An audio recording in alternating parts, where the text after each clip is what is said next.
세상에 떠도는 기묘한 괴담들. 첫 번째 이야기, 대구 동대구역 근처 큰 고개에서 실제로 겪었던 실화괴담. 밤 12시쯤이었을 겁니다. 술에 취한 친구가 데려다 달라고 부탁해서 투덜거리면서도 어쩔 수 없이 차를 몰고 갔습니다. 평일 밤이긴 했지만 동대구역 근처라 평소라면 차들이 많이 오가야 할 시간이었습니다. 그런데 이상하게도 큰 사거리를 지나면서 단 한 대의 차도 보이지 않았습니다. 기분이 묘하게 섬뜩해지더군요. 그렇게 차를 몰다가 이상하게 길을 잃고 말았습니다. 분명 큰 고개를 지나기 직전이라는 것은 확실했는데 전혀 본 적 없는 거리로 들어선 느낌이었습니다. 무작정 차를 몰고 가던 중 저 멀리 시내버스 한 대가 보였습니다. 버스 번호는 정확히 기억나지 않지만 800번대였던 것 같습니다. 버스를 힐끗 보니 사람들이 꽉 차 있었습니다. 너무 빼곡하게 사람이 타고 있어서 막차인가 싶었습니다. 그런데 곰곰이 생각해보니 시간이 이미 새벽 1시가 다 되어가고 있었습니다. 그 시간에 버스가 다닐 리가 없다는 생각이 들며 이상한 기분이 들기 시작했습니다. 뭔가 꺼림칙한 마음에 다음 신호에서 버스를 먼저 보내주려 했습니다. 그 순간 버스 뒤쪽에 있는 도착지 전광판이 눈에 들어왔습니다. 차고지행이라고 적혀 있었습니다. 순간 소름이 쫙 끼쳤습니다. 너무 놀라 신호가 바뀌었는데도 차를 출발하지 못하고 계속 그 버스를 바라봤습니다. 그때 누군가가 뒤에서 클락션을 빵 하고 울리며 재촉했습니다. 놀라서 뒤를 돌아보니 어느새 차들이 줄지어 서 있었습니다. 아까까지만 해도 내 뒤엔 아무 차도 없었는데 말이죠. 앞을 다시 보니 한산했던 사거리에 차들이 쌩쌩 달리고 있었습니다. 그 순간이 너무 기묘하고 현실감이 없었습니다. 대체 그 버스는 뭐였을까요? 그리고 만약 내가 그 버스를 끝까지 따라갔다면 무슨 일이 벌어졌을까요? 두 번째 이야기, 하얀 이불. 1970년 저희 어머니와 이모가 겪으셨던 기이한 이야기입니다. 당시 어머니와 이모는 8자매 중 일부였고 가족은 선산에서 대구로 이사 온 지 3년이 되었습니다. 그 무렵 이모 중 한 분이 시름시름 앓기 시작했습니다. 이 이야기에선 이분을 A 이모라고 부르겠습니다. 처음에는 단순한 감기 몸살로 생각했지만 시간이 지나도 병세가 나아지지 않았습니다. 하지만 경제적으로 여유가 없었던 가족은 고민 끝에 가장 저렴한 병원에 이모를 입원시키기로 했습니다. 그 병원은 지하 병실이 있는 시설이 열악한 곳이었습니다. 공기도 탁하고 병원 환경이 좋지 않아 이곳에서 몸이 나아질까 의심스러웠지만 다른 선택의 여지가 없었습니다. 입원 첫날 할머니께서는 불길한 꿈을 꾸셨습니다. 꿈속에서 A 이모는 하얀 이불을 뒤집어 쓴 채 시커먼 강물 속으로 들어가고 있었습니다. 할머니는 이 꿈이 신경 쓰였지만 막상 이모에게 큰일이 생기지 않아 마음을 놓으셨습니다. 그러나 일주일이 지나도 이모의 상태는 나아지지 않았습니다. 그날은 할머니께서 병원에 계시며 이모를 돌보셨습니다. 그런데 이모가 평소 쓰던 꽃무늬 이불을 덮지 않고 하얀 이불만 고집하는 것이었습니다. 할머니는 그 순간 일주일 전에 꾼 불길한 꿈이 떠올랐습니다. 꿈속에서처럼 이모가 하얀 이불을 덮으면 큰일이 날 것 같았던 할머니는 이모를 혼내며 꽃이불로 덮어주셨습니다. 저녁이 되어 할머니 대신 어머니와 다른 비이모께서 저녁밥을 들고 병원에 갔습니다. 그 병원은 배식이 따로 없어서 식구들이 직접 음식을 가져다 줘야 했습니다. 어머니와 비이모는 지하 병실로 내려가고 있었습니다. 그때 멀리서 누군가가 달려오는 소리가 들려왔습니다. 누가 병원에서 뛰고 있지? 하고 생각하며 복도로 내려간 순간 비이모는 기절해버렸습니다. 복도 끝에서 검은 옷을 입은 여자가 눈, 코, 입이 전부 뻥 뚫리 널굴로 달려오고 있었던 것입니다. 이 모습을 본 어머니는 너무 놀라 곧바로 집으로 도망쳤습니다. 어머니가 집에 도착하자마자 할아버지께 크게 혼났습니다. 하지만 상황이 급박했기에 할아버지와 어머니는 다시 병원으로 달려갔습니다. 병원에 도착하니 복도에는 기절한 비이모만 쓰러져 있었고 검은 옷을 입은 여자는 사라진 상태였습니다.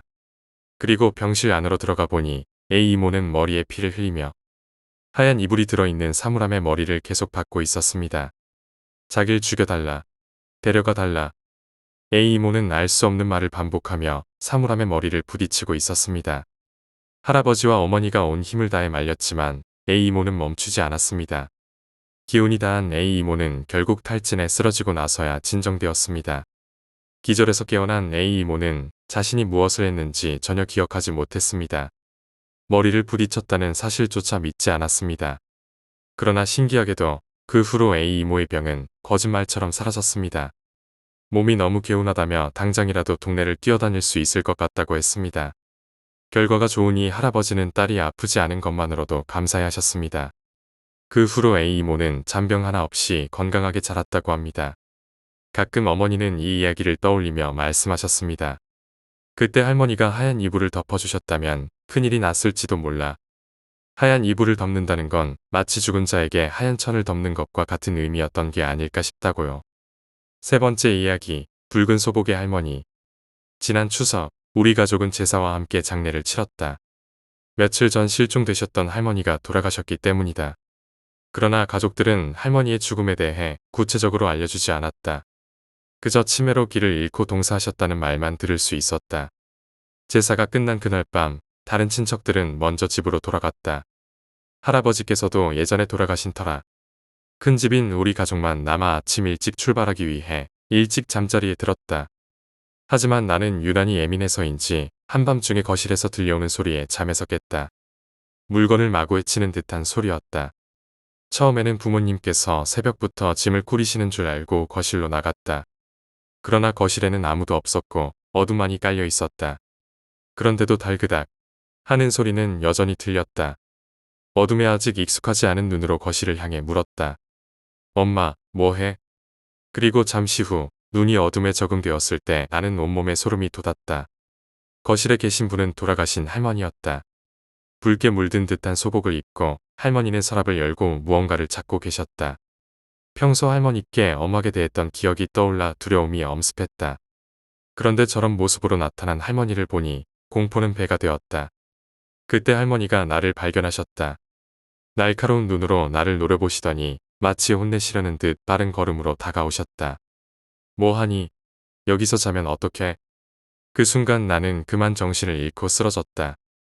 얼마나 시간이 흘렀을까? 눈을 떠보니 부모님이 거실에서 나를 깨우고 있었다.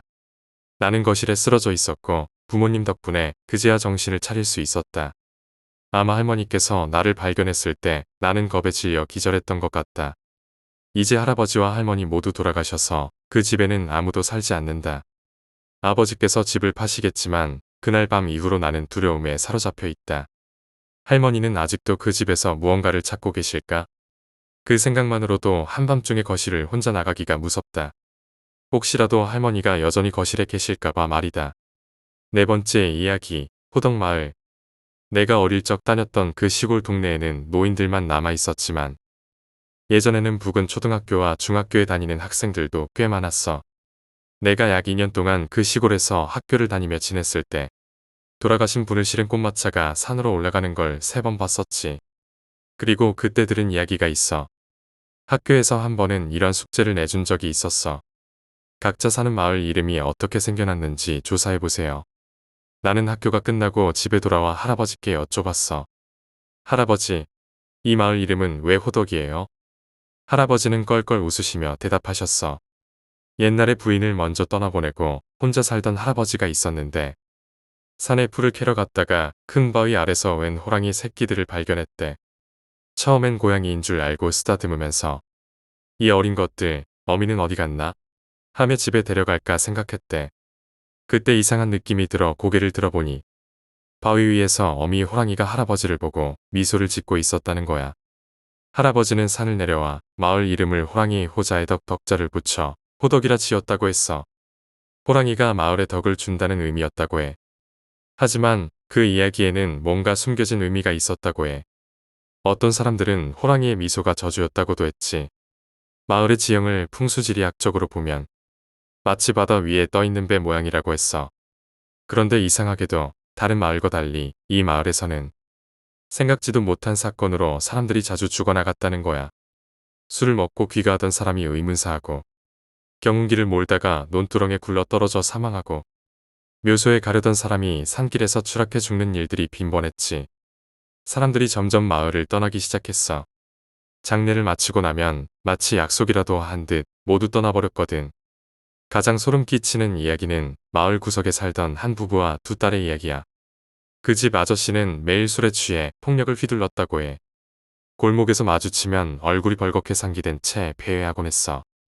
그러던 어느 날 그 아저씨가 인근 밭에서 뒤통수가 완전히 파열된 상태로 발견되었어. 술에 취해 있었던 건지 사고인지 아무도 몰랐지. 그런데 놀라운 건 장례식이 시작된 바로 다음 날 아내와 두 딸이 화장을 곱게 하고 마치 새 출발을 하는 사람처럼 밝은 얼굴로 서울로 떠나갔다는 거야.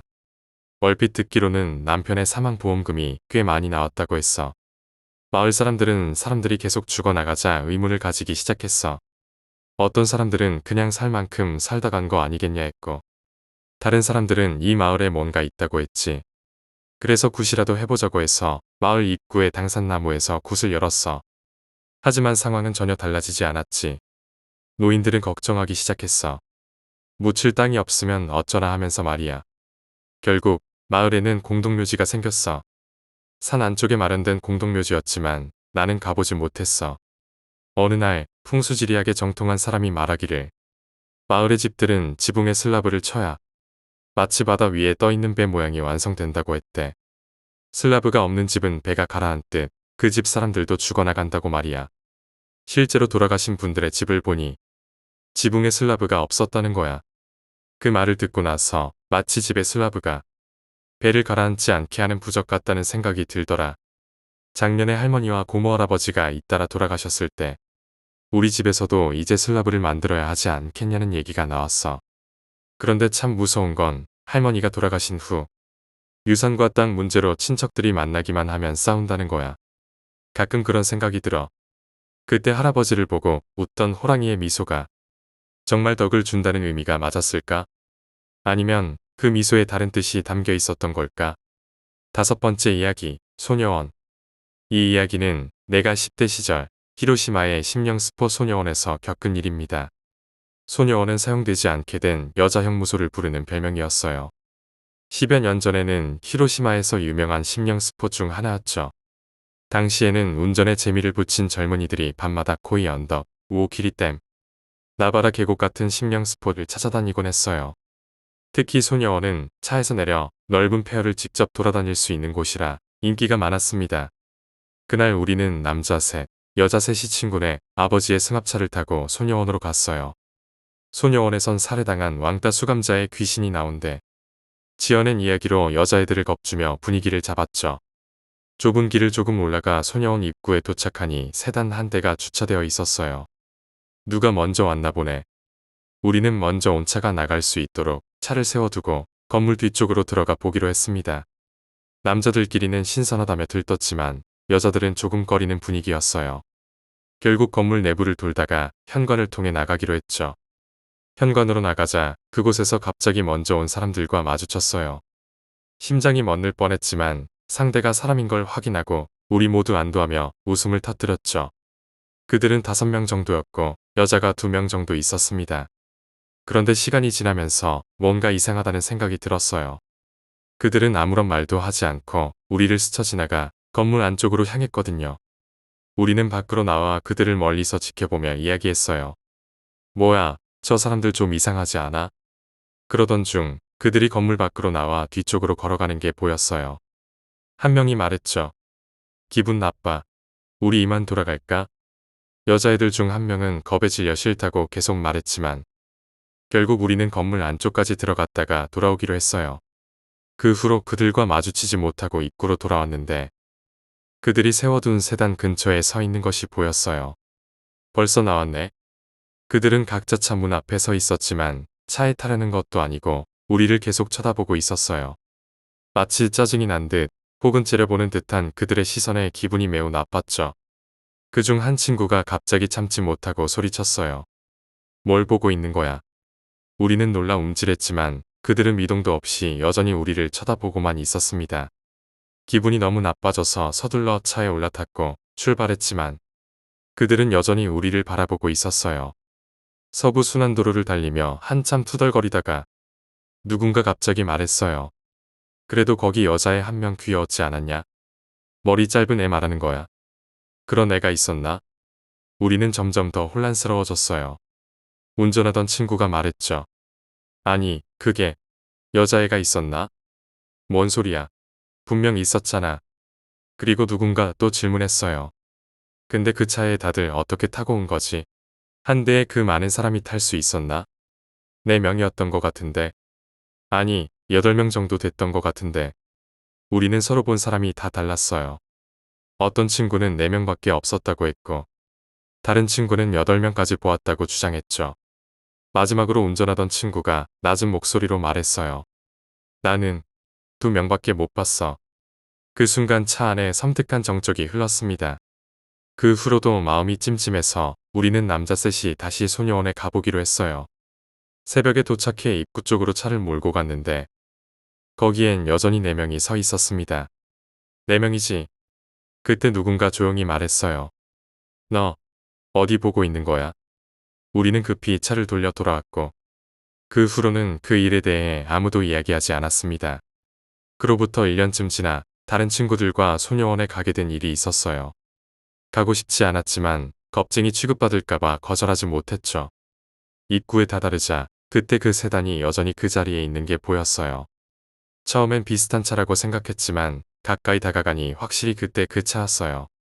차는 먼지투성이었고 주변엔 풀이 무성하게 자라 있었습니다. 가슴이 미친 듯 뛰었어요. 그날은 도저히 들어갈 수 없어서 돌아왔습니다. 얼마 뒤 소녀원은 민원 때문에 헐렸다고 들었을 때 정말 안도했습니다. 하지만 마음 한구석에는 여전히 불안감이 남아 있어요. 차가 그 자리에 있는 한 언젠가 어디선가 그들과 다시 마주칠 것 같은 기분이 들기 때문입니다. 그 차는 1997년 전후의 하얀색 오래된 카롤라였어요. 아직까지도 그 차가 어디 있는지는 모르겠지만 모르는 게 더 나을지도 모르겠습니다. 6번째 이야기, 언니 뭐해? 친구는 여동생과 함께 조금 낡았지만 평범한 원룸에서 2년째 살고 있었어. 친구는 직장인이고 여동생은 대학생이라 동생이 술을 마시거나 늦게 들어오는 일이 많았지. 그날도 여동생은 친구네 집에서 자고 온다고 말하며 외출했어. 친구는 혼자 집에 남아 컴퓨터를 하다가 씻기 위해 화장실에 들어갔어. 여자들끼리 사는 집이라 화장실 문을 꽉 닫지 않고 발로 대충 밀어두었지. 세수를 하며 거울을 보는데 갑자기 발끝에서부터 오싹한 소름이 척추를 타고 올라오는 걸 느꼈어.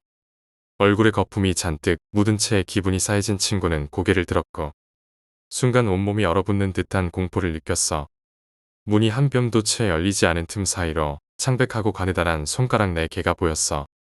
엄지를 제외한 4손가락이 화장실 문을 붙잡고 있었지. 친구는 본능적으로 화장실 문을 쾅 닫고 잠갔어.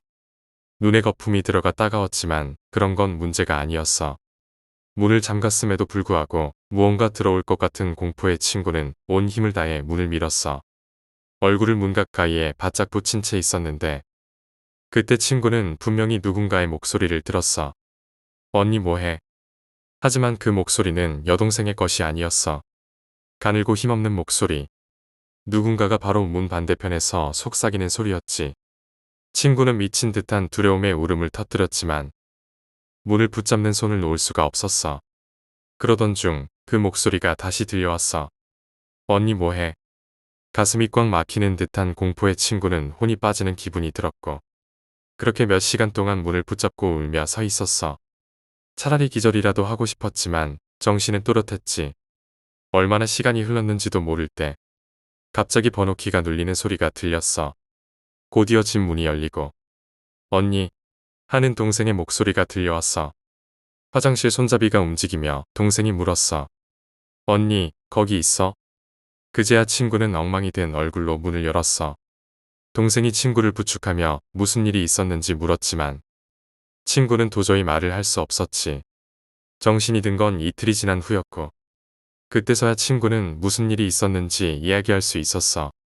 그 일이 대체 무엇이었는지 아직도 모르지만 그 후 2사람은 바로 이사를 갔어. 7번째 이야기, 할아버지의 마지막 인사. 옛말에 정을 떼다라는 말이 있어.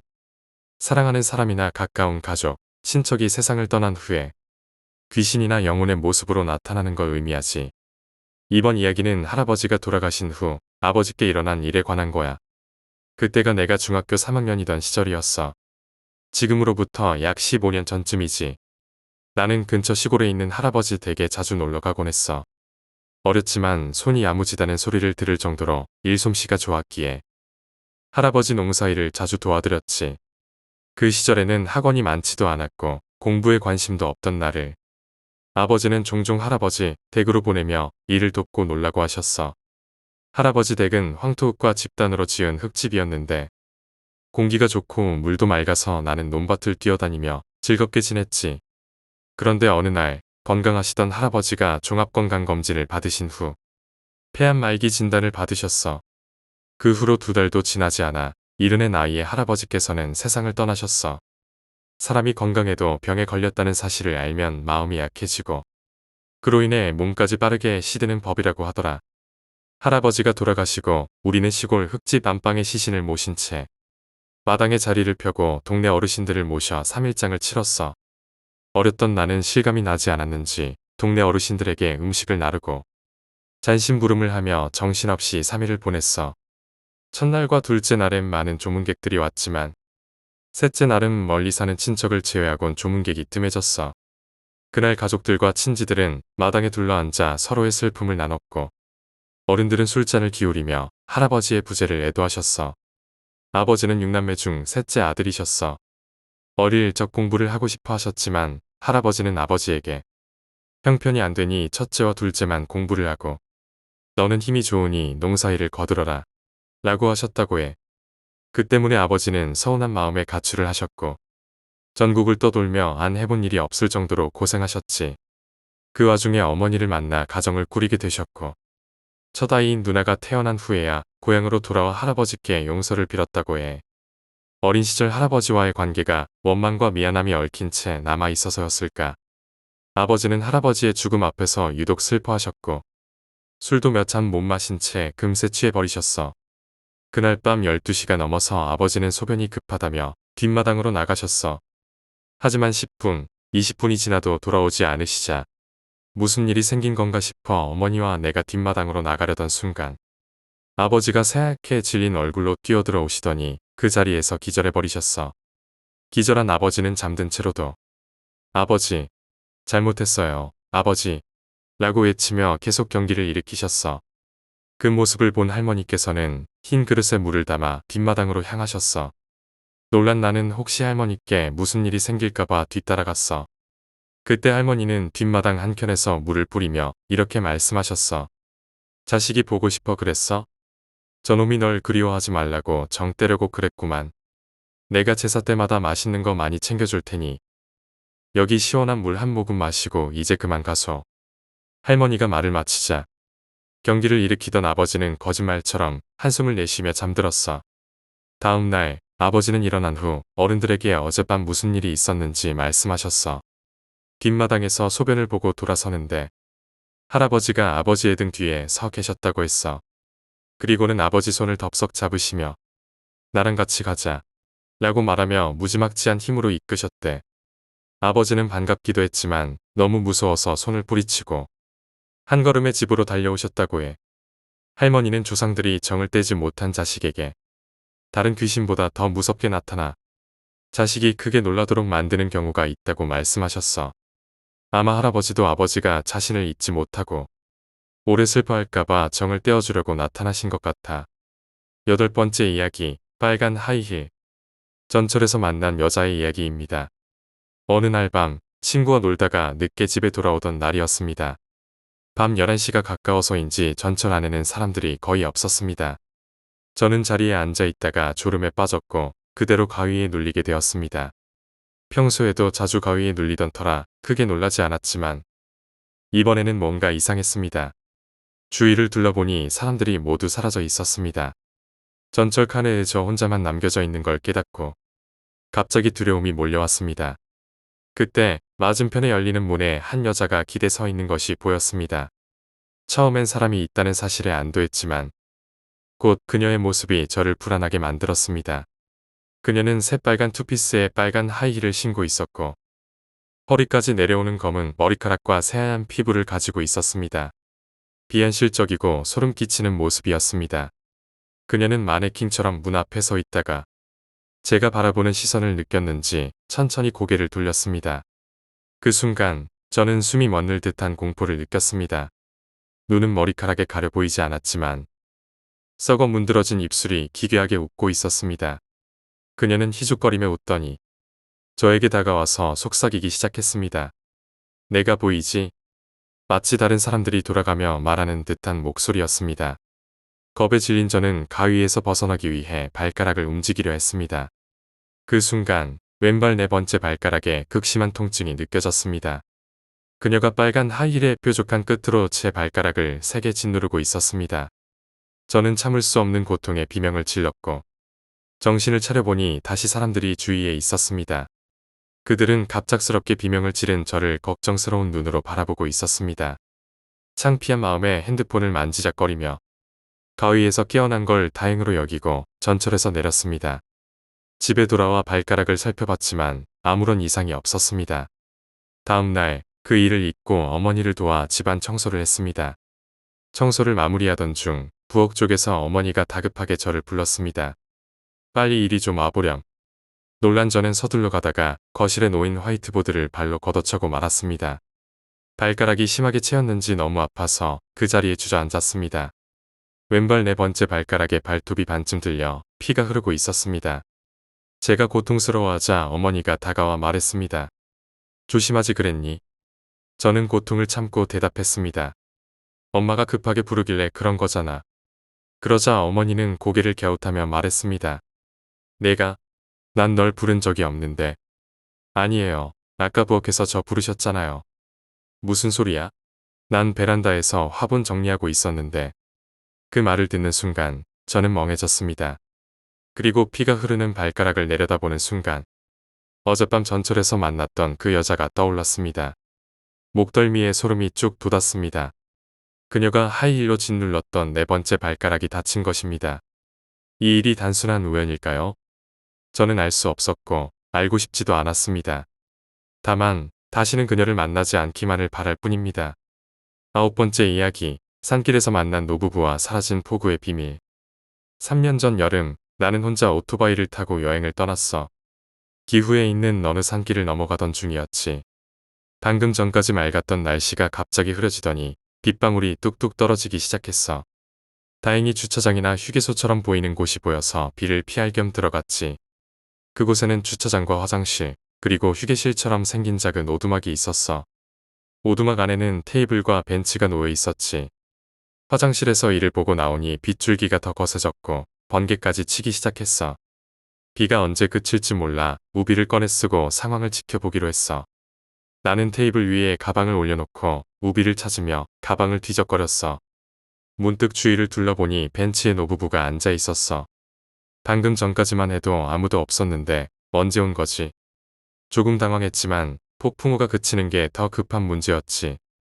우비를 입고 5분 정도 하늘을 올려다보며 비가 그치기를 기다렸어. 그동안 노부부는 아무 말도 하지 않았어.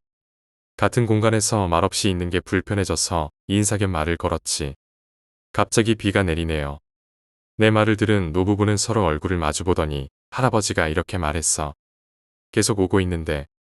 방금부터 내리기 시작한 비인데 무슨 소리지 싶었지만 나는 그냥 하늘을 바라보며 대답했어. 오토바이를 타고 온 거라 빨리 비가 그쳐야 집에 갈 텐데요. 할아버지는 2초 정도 생각하더니 이렇게 말했어. 그러네. 불쌍하게도 돌아가지 못하겠네. 나는 순간 당황해서 노부부가 앉아있던 벤치를 다시 보았어. 그런데 아무도 없었어. 주변을 둘러봐도 노부부의 모습은 보이지 않았지. 뭔가 위험하다는 생각이 들어 그곳을 떠나려는 순간 멀리서 누군가 고함을 지르는 소리가 들린 것 같았어. 그리고 나는 그만 의식을 잃고 말았어. 정신을 차리자마자 30대쯤 되어 보이는 형님이 내 어깨를 흔들며 말했어. 괜찮아요? 괜찮은 거죠? 형님의 말에 따르면 화장실에 갔다 오니 내가 휴게소 울타리를 넘어 벼랑으로 뛰어내리려 하고 있었다는 거야. 형님은 당황해서 달려와 나를 겨우 말렸다고 했어. 시계를 보니 정신을 잃은 시간은 고작 기분 정도였어. 그리고 그토록 쏟아지던 비도 언제 그랬냐는 듯이 말끔히 그쳐 있었지. 아니, 정확히 말하면 형님의 말로는 애초에 비가 한 방울도 내린 적이 없었다는 거야.